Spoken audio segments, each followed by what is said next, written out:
बोलिए दयालु श्री परमहंस महाराज की जय। श्री नंगली निवासी भगवान की जय।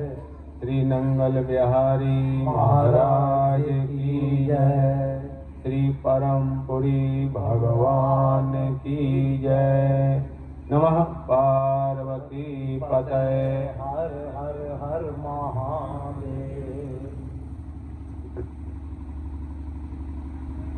नारायणं नमस्कृत्य नरं चैव नरोत्तमं देवीं सरस्वतीं व्यासं ततो जयमुदीरयेत्। देवीं सरस्वतीं व्यासं ततो जयमुदीरयेत्। गुरु जी को कीजिए दंडवत कोटि कोटि प्रणाम। कीर्तन जाने भृंग को गुरु कर ले आप समान। प्रेम से बोलिए सद्गुरु भगवान की जय। सियावर रामचंद्र भगवान की जय। श्री पवन सुत हनुमान की जय।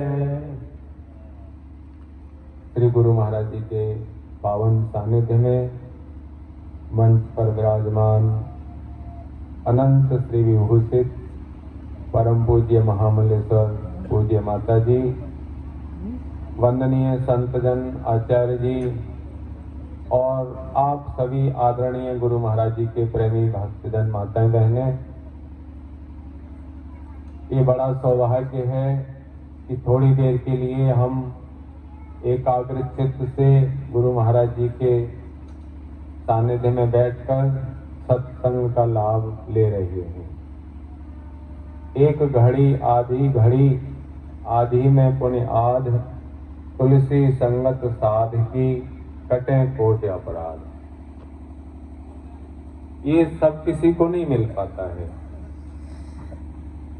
पिछले जन्मों के ऐसे पुण्य कर्म होते हैं तब ये संत समागम मिलता है। और देखिए, वेद पुराण शास्त्र महापुरुषों का मत है कि राम कृष्ण सो को बड़ो तिनहु ने गुरु कीन्ह। तीन लोक के वे धनी गुरु आगे आदि। गुरु परंपरा आज की नहीं है। जब से सृष्टि की रचना हुई है आदि से अनादि से चली आ रही है। और अब हम कहें कि जीवन में गुरु धारण क्यों करें, गुरु महाराज जी की शरण में क्यों जाएं, तो बिना गुरु के हमको सद्मार्ग नहीं मिल पाता है। स्वामी रामकृष्ण परमहंस महाराज जी ने भगवान के दर्शन कई रूप में किए। माँ काली के साक्षात दर्शन कर रहे हैं और राम के रूप में भी दर्शन हुए, हनुमान जी के रूप में भी हुए और उन्होंने कई तरह की साधनाएं करी। एक बार तो ऐसे भाव से करते थे कि मैं जो है हनुमान जी हूँ, मैं हनुमान जी हूँ। तो साधना करते करते अंगों में भी कुछ परिवर्तन होने लगा। ऐसा लगा कि शायद उनकी पूंछ भी कुछ जो है कुछ थोड़ा सा अनुभव होने लगा। तो उन्होंने उस साधना को रोका। यानी जिस भाव में हम खो जाएंगे, भगवान तो भाव के भूखे ना जी। भगवान के रूप भी हमारी भावना के अनुसार उस भाव में आ जाते हैं। तो ये रामकृष्ण परमहंस महाराज जी ने कई रूप भगवान के कई रूपों में दर्शन किए और लेकिन गुरु नहीं धारण किए थे। तो मां काली ने श्री तोतापुरी जी महाराज जी को जाकर के एक तरह से आदेश ही दिया कि वहां कलकत्ता में और आप उसको शिष्य बनाइए रामकिशन को। तोतापुरी जी महाराज वहां गए मां की आज्ञा को मान करके, और गए और उन्होंने सारी घटना बताई कि ऐसे ऐसे मां ने मेरे को कहा है कि आप जो है गुरु दीक्षा लीजिए। तब भी वो एक बालक की तरह माँ के पास गए, बोले ऐसे ऐसे आए हैं, मेरे को कह रहे हैं कि गुरु दीक्षा लो। बोले हाँ बेटे।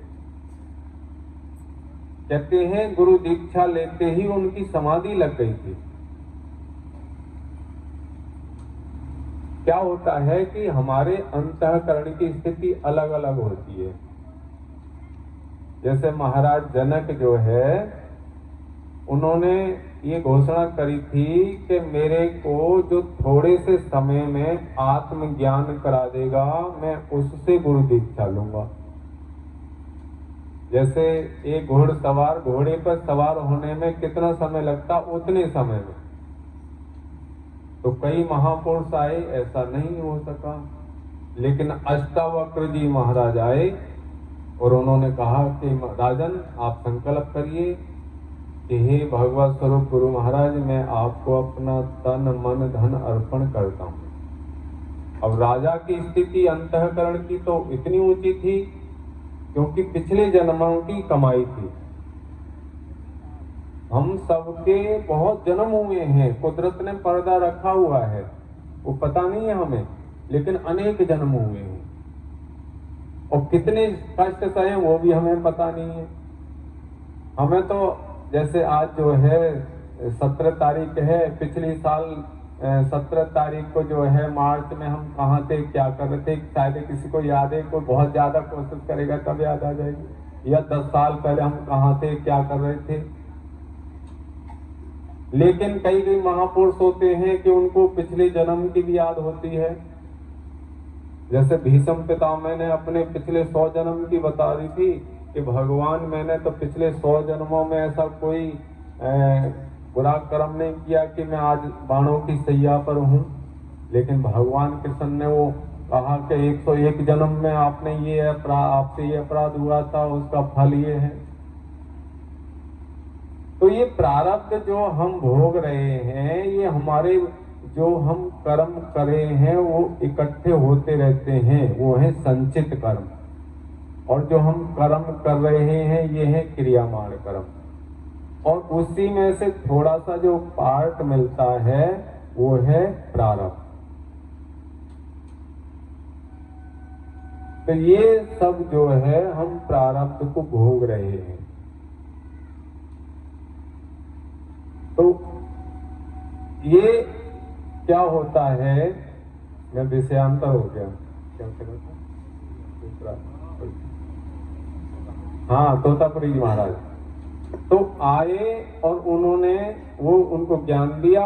वो अष्टावक्र जी वाली राजा जनक का अंतःकरण इतना शुद्ध था कि महाराज ने जैसे ही संकल्प कराया तो उन्होंने कहा कि मैं तन भी दे दिया, मन भी दे दिया और धन भी दे दिया।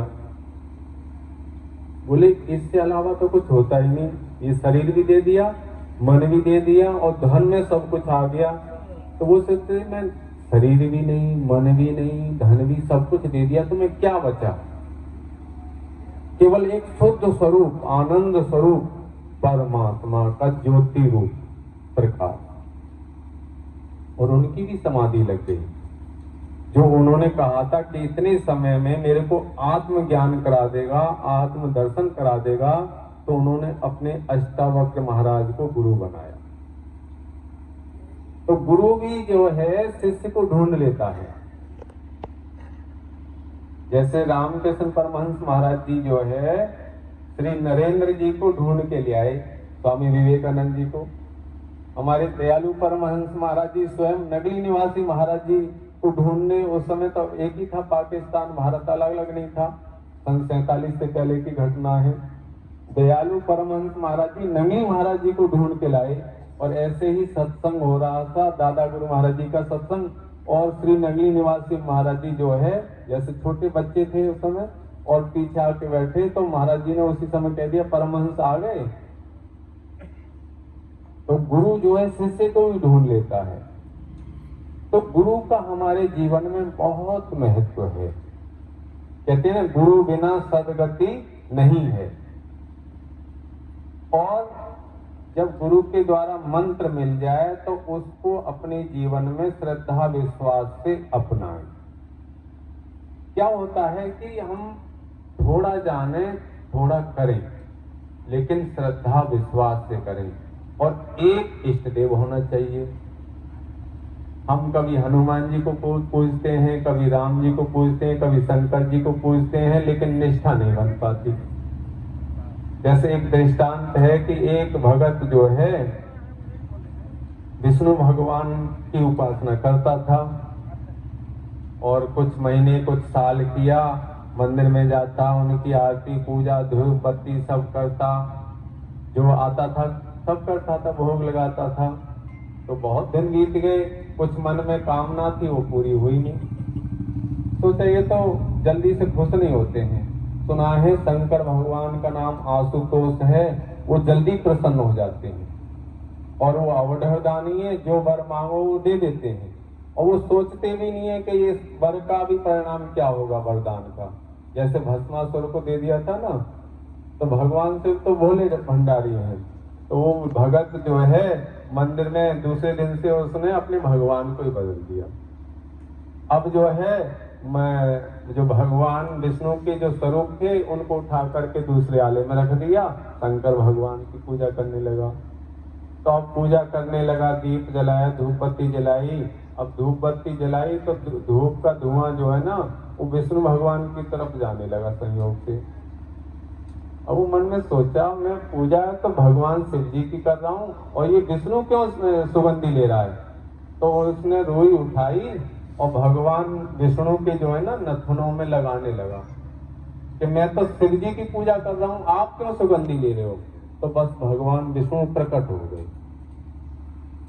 अब वो आश्चर्य में पड़ गया कि जब मैं आपकी पूजा कर रहा था तब तो प्रसन्न नहीं हुए, प्रकट नहीं हुए, अब क्या हुआ।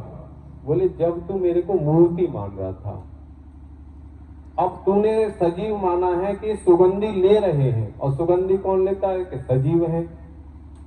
तो तेरी भावना में जो सजीवता आई और मैं प्रकट हो गया।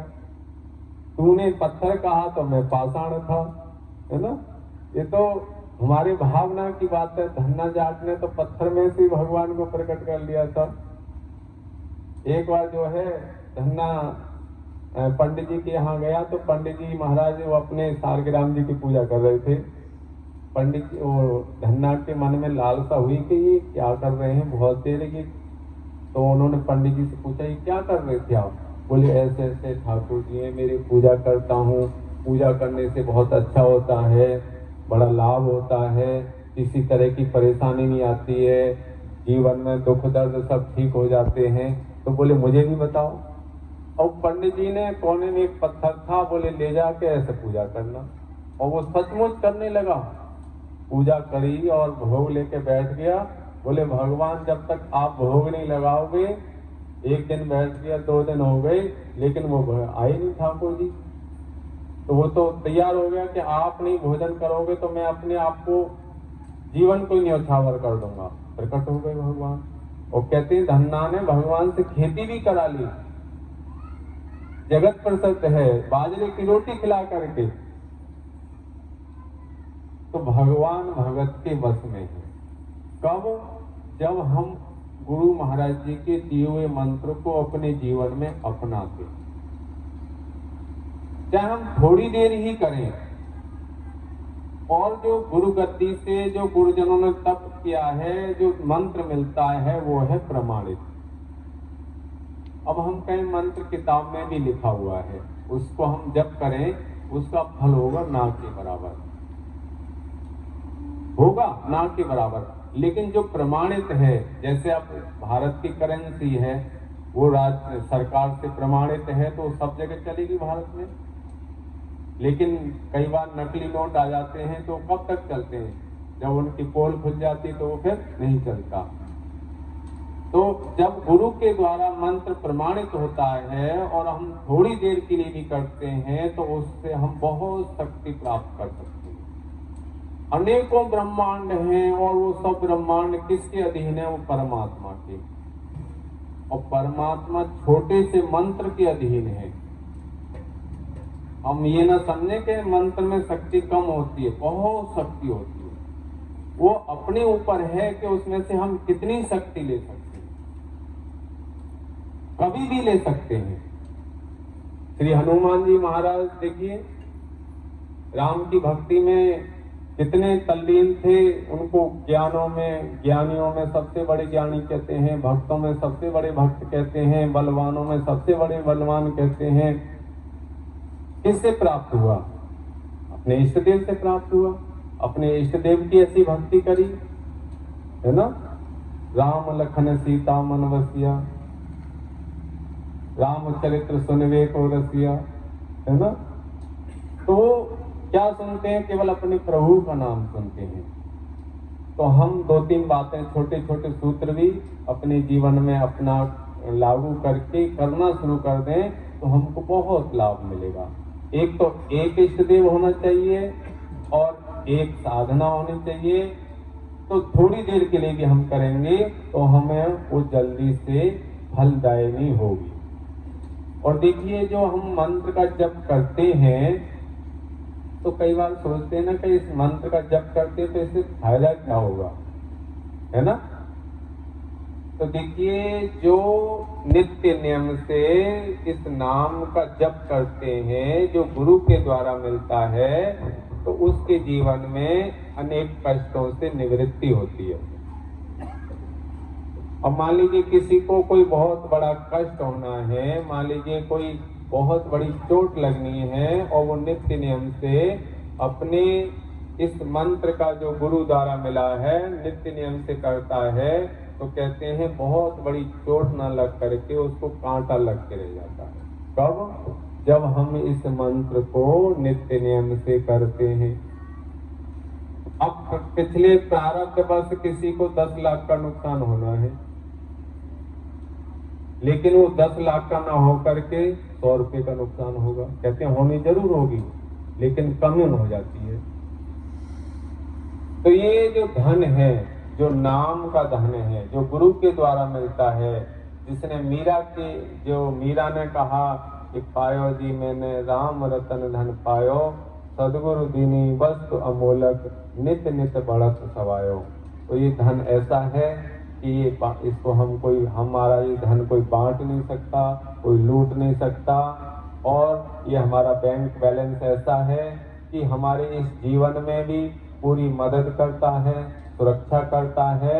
और हमारा जब प्रारब्ध पूरा होता है, जब हम इस संसार को छोड़ करके जाएंगे, तो हमको नरक का द्वार भी नहीं देखना पड़ता। हम रोजाना अपने प्रभु की आरती गाते हैं ना कि ओम जय श्री जगतारण, शुभ मग के उपदेशक, यम त्रास निवारण, हरिओम जय श्री जगतारण। तो यम की जो त्रासना होती है ना, उससे हम बच जाते हैं। कब? जब हम भजन करेंगे, सेवा करेंगे, सत्संग करेंगे। बोलिए सद्गुरु भगवान की जय, सांचे दरबार की जय। नमः पार्वती पतये, हर हर हर महादेव।